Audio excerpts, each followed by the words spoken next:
We're always talking about timeline shifts and the fact that CERN fires up and everything changes and we get a bunch of Mandela effects. But why are we not talking about the fact that in the 70s, there was a guy who had a particle beam shot through his whole head and lived to tell about it? His name was Dr. Anatoly Bogorsky. He took a particle beam, like they shoot out of CERN, the Large Hadron Collider, the kind that discovered the God particle, straight to the face hole, and survived in 1978. He was a Russian physicist and he was working at the U-70 synchrotron, which was a particle accelerator, not unlike the Large Hadron Collider, but this was in 1978. He was just inspecting a malfunctioning piece of that equipment and he accidentally leaned his head into the path of the approaching proton beam, traveling at the speed of light with an estimated 200,000 rads of radiation. For context, 500 rads is usually fatal to a human. It entered through the back of his head and exited out through his nose, I guess. He said he saw a flash brighter than 1,000 suns, but felt absolutely no pain.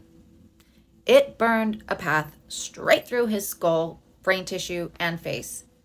But the worst he really suffered was some swelling, a little peeling, and some facial paralysis.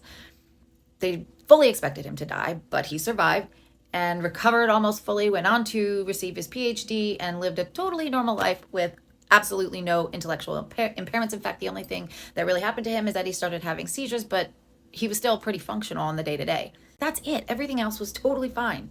He should have died instantly, but I guess the particle beam was so precise that it just killed the tissue that it went through without destroying anything around it. They say that it altered his brain's electromagnetic field in ways that we still don't understand. But again, it was during the Cold War, so all that stuff is under lock and key. It is the only example of a human coming in contact with a particle beam. I'm shocked, frankly, that no one has tried it again, if I'm being honest.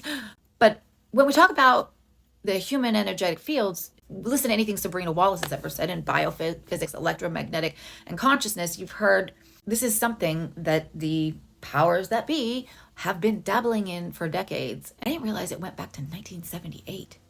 Whatever the case, he got hit in the head with a beam of subatomic particles traveling at light speed. But here's the thing.